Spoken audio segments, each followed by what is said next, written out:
et auditeurs du Dakarois 221, bienvenue pour votre nouveau numéro Sunu Dakarou. Aujourd'hui, on se trouve ici, au Point E, à la rencontre d'un artiste, compositeur, chanteur, qui fait partie d'un groupe avec ses frères et sœurs et qui s'est lancé maintenant dans sa carrière solo. C'est nul autre que Jacques Keita, qu'on appelle maintenant aujourd'hui Jacques Takeifa. On va ensemble pour voir ce qu'il va nous dire. A tout de suite. Assalamu alaikum. Bonjour.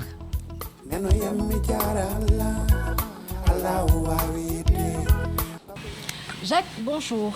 Bonjour, Sister Amina. Ça va, vous allez bien? Ça va très bien, vous? C'est toujours un plaisir de venir te rencontrer. C'est partagé. Et donc, comme j'ai dit tout à l'heure à nos internautes et auditeurs, aujourd'hui, on est venu te voir parce que tu fais partie d'un groupe avec tes frères, le Takeifa, qu'on ne présente plus. Ouais. Mais actuellement, tu viens de lancer ta carrière solo. Ouais. Alors? C'est un projet solo. Au fait, c'est pas la carrière solo, mais c'est un projet solo. Un projet solo, ça peut être 2 albums, ça peut être un album. Et après, on revient sur toujours là où on était. Et vous en étiez où? On a fait des albums, on a fait plein de tournées. Et on est arrivé à un moment donné où moi, j'avais personnellement envie de faire un projet solo. Et il y en a aussi des membres du groupe qui sont en train de faire pareil. Il y en a qui sont en vacances. Oui, ça c'est clair. Donc, c'est ça. Vous aviez terminé d'abord, vous avez fait la pause avec l'album Gas Gis, Exactement. que les gens continuent de consommer. Ouais. Et donc, actuellement, vous avez sorti plusieurs singles avec le projet solo. Ouais. Il y a eu, comment ça s'appelle encore? Samba Percy. Ça, c'est le dernier. On va commencer d'abord par Damsen. Damsen, le featuring. Ouais. Il y a aussi Tanla. Yola Tan. Yola Tan. Ouais. Comment tu as trouvé l'inspiration déjà de faire le premier single avec Damsen? Parce que déjà, on dit que vous vous ressemblez. Damsen, mon jumeau là, on se ressemble beaucoup. Et c'est un artiste aussi que je respecte beaucoup, qui est très ouvert d'esprit, très gentil, très disponible. Donc depuis longtemps, je voulais vraiment faire un featuring avec lui.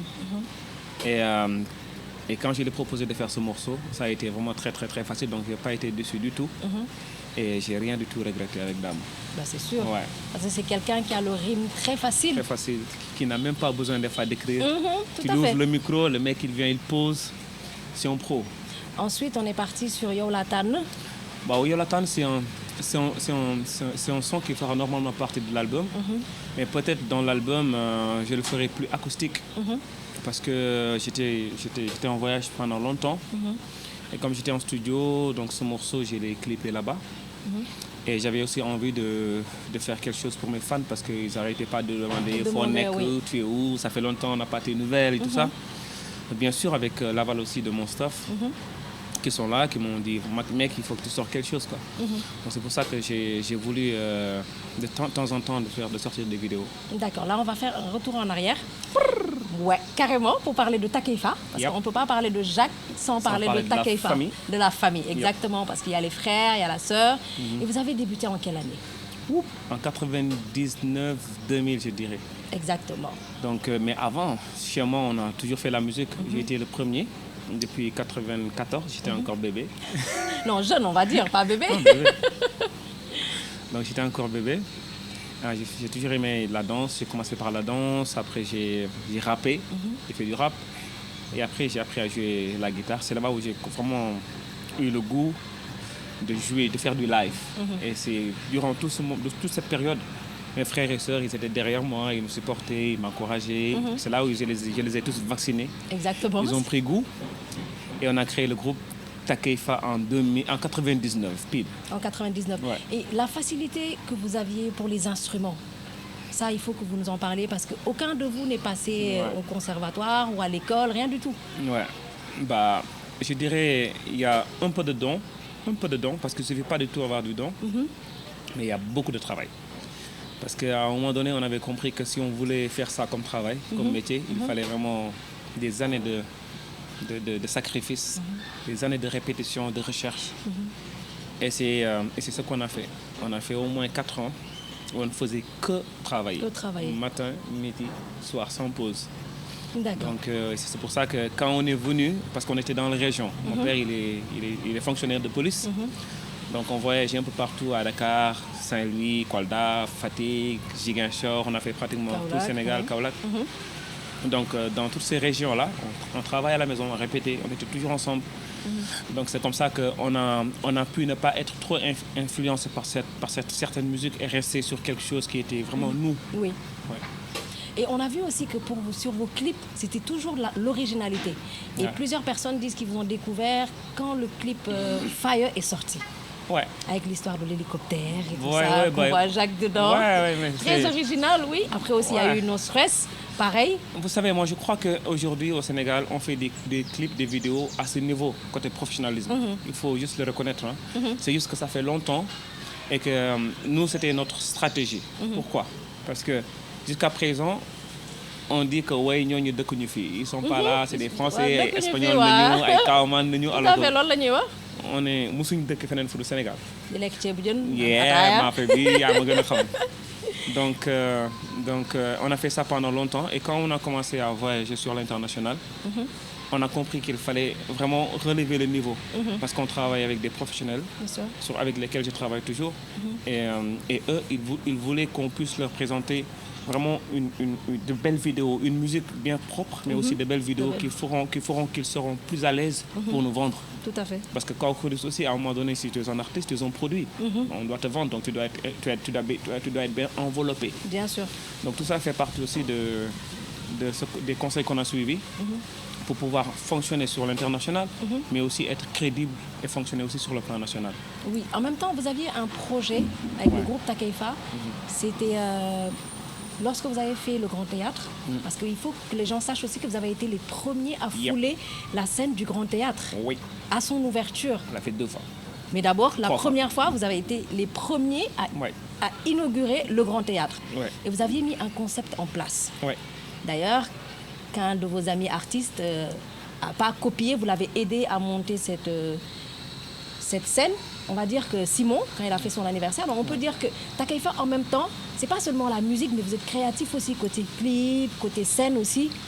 Comment vous vient cette inspiration en fait? Normalement, naturellement, parce que c'est important à un moment donné dans la carrière d'un artiste.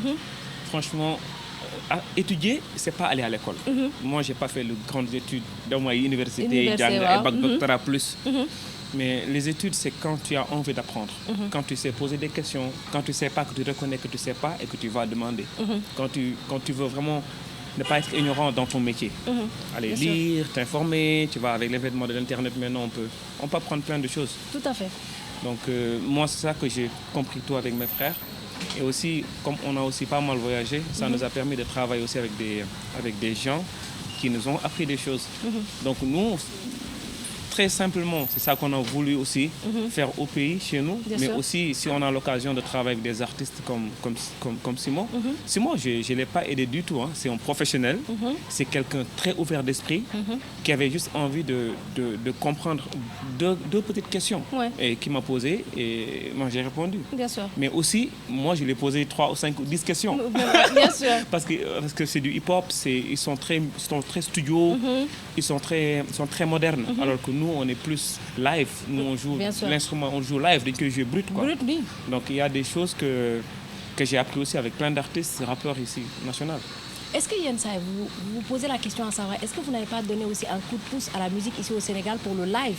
Parce que si on regarde à vos débuts, jusqu'à une certaine période, live, les gens c'était plus playback ou le semi-live, mais on vous a toujours connu dans la version live. Vous n'avez jamais même fait de playback, rien du tout.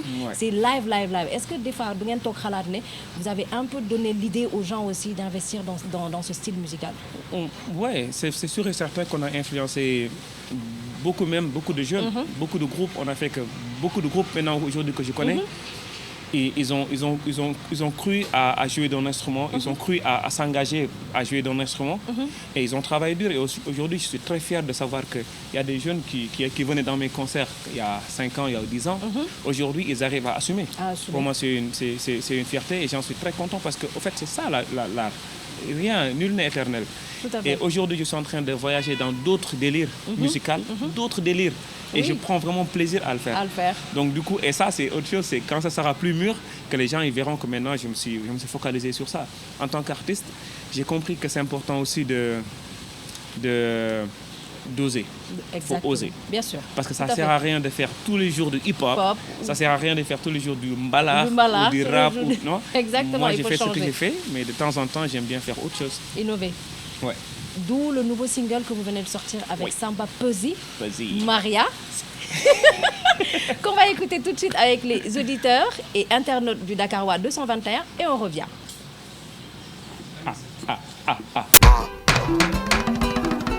Toma tu tempo, ma bella latina. Baila conmigo, ma bella Maria. Yeah. Hey. Ma faale dafa lu la neex jaay ma jikko bandi coupé supprimer nga bloqué taxul ma xaadi lan moo tax bëgg loo wax ak man what do you think about me photo na di ma gis dëkk si di la topp lépp yow la jox naa la sama xol damay ëppal su may nopp wuyu ma Toma tu tempo, ma bella latina. wuyu ma Uy, uy. Baila conmigo, ma bella Maria. Ay, ay, ay.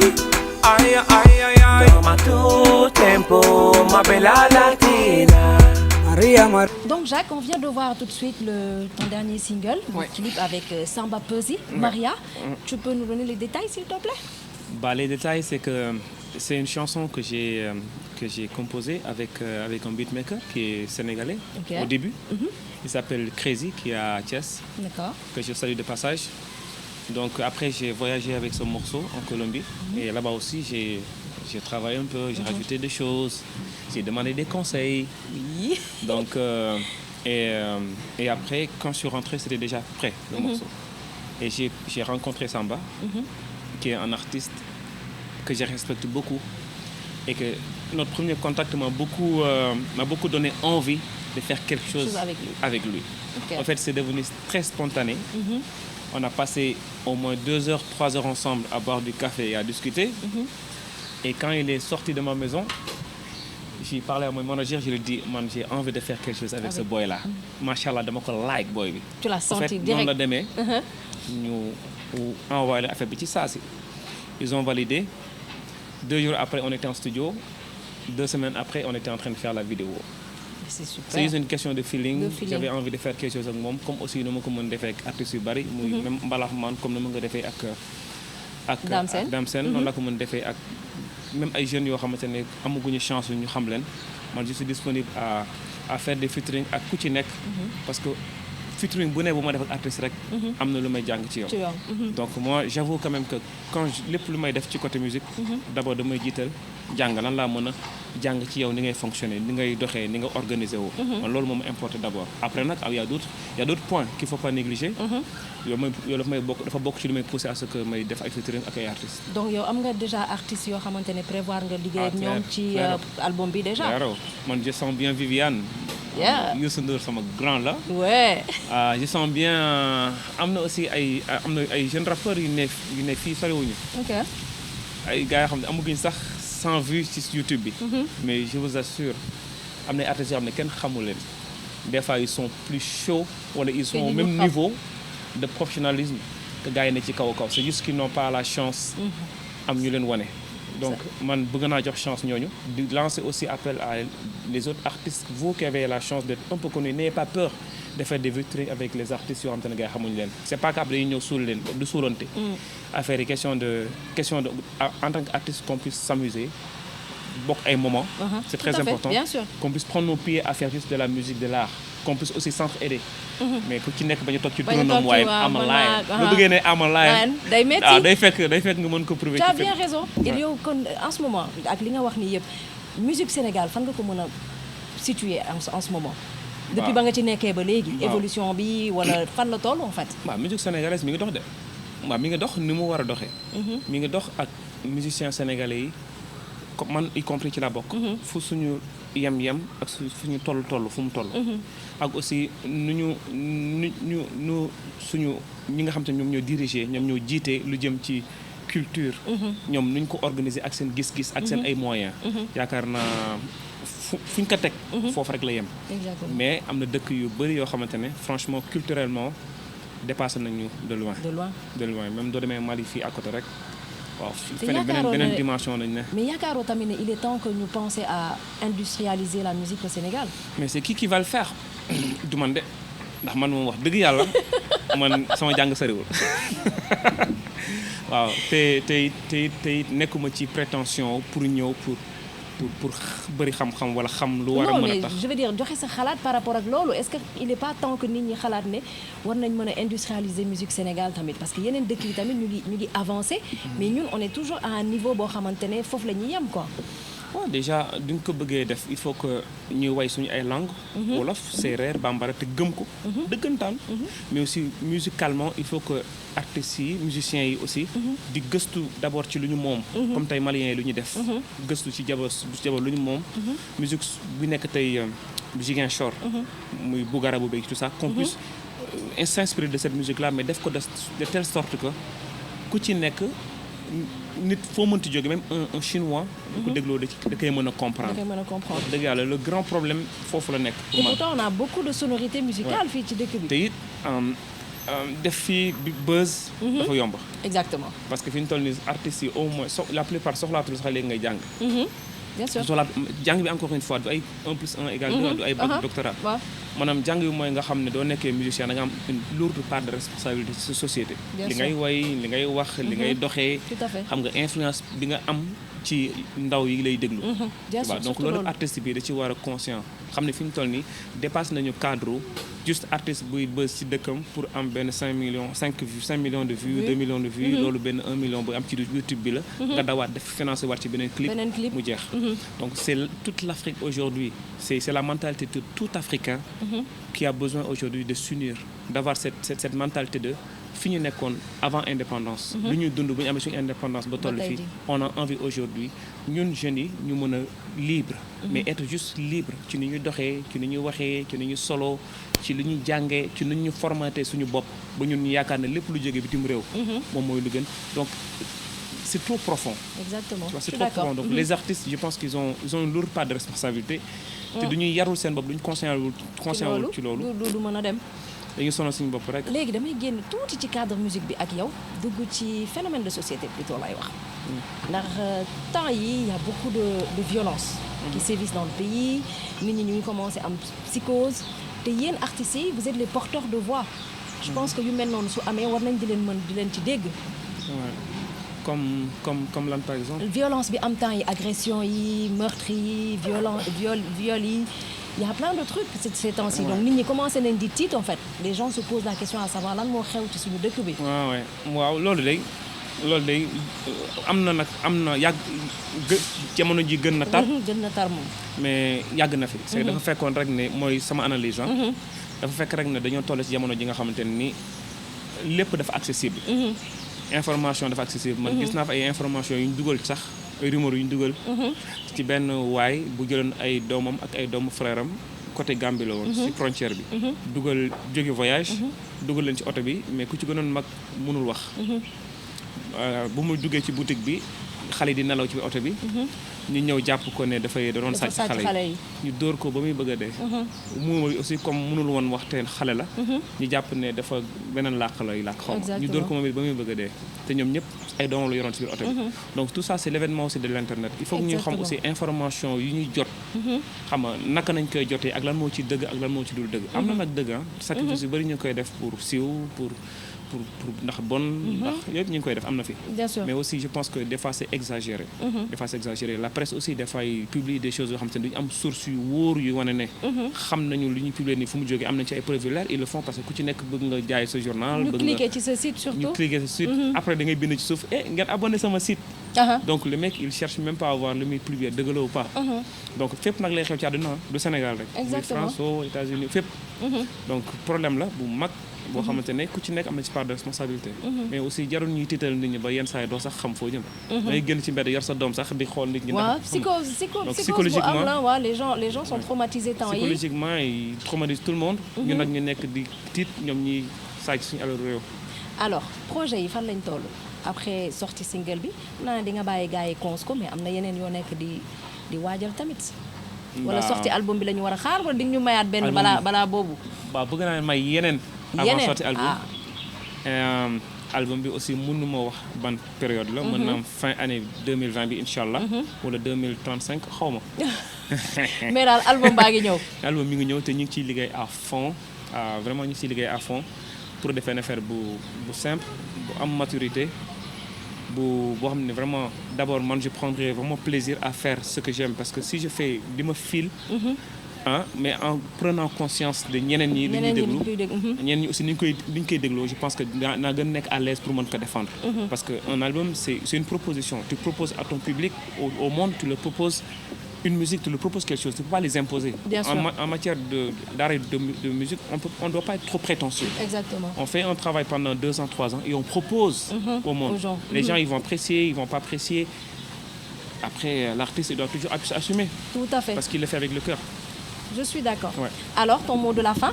waaw di leen gërëm di leen sant waa Dakar waa 221 donc c'est un très grand plaisir ngeen ñëw tey fii sama diwaan seet si ma Sista Amina sama sista la depuis bu yàgg donc c'est toujours un grand plaisir. mais tamit mais il faut nga wax tamit xamal internautes yi ak auditeurs yi nekk Dakar waa 221 que Takeifa tasul parce que gars yi dañuy topp di ci wax.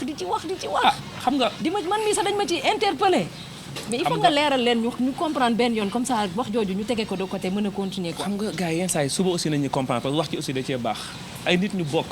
ndey nga taxaw fële naan sa ndox mu sedd naan sa café. waaw merci Jacqueline. ba taxaw ne tax groupe bi tas na day fekk ñaari intention moo ci am. mu nekkoon li nga doon julli di ñaan yàlla mu am. wala sûrement da nga jot fausse information. donc lu si mënti am c'est pas important. La vie continue et on a des choses plus importantes. D'abord le Sénégal li ñu am fii doy nañu comme ay problème ku ci nekk problème yi mu am ci yow sa bopp sa éducation doom sa avenir ëllëg doy nañu lakk taxul mu jeex problème nekk Sénégal yëpp wallahi doy nañu donc on a tellement de choses à régler que nekk ci ay détails tas naag ñun on est bien on s'entend on s'aime suñu papa yebuñu ko suñu ay waajur yebuñu ko suñu ay public suñu fans yi yebuñu leen donc ñu ngi ci fulla ak fayda te xam nañ ko donc ñi wax nag seen problème la continuer wax seen problème la donc loolu moo doon sa mot de la fin nga tàggatoo ak gars yi kontaan ci yéen jaa ngeen jëf. Donc comme je vous l'avais dit, aujourd'hui on est venu voir Jacques Takeifa chez lui et je vous donne rendez-vous pour le prochain numéro de Sunu Dakarou sur le Dakar Wa 221. Assalamu alaikum. Au revoir. Wa alaikum salam wa rahmatullah.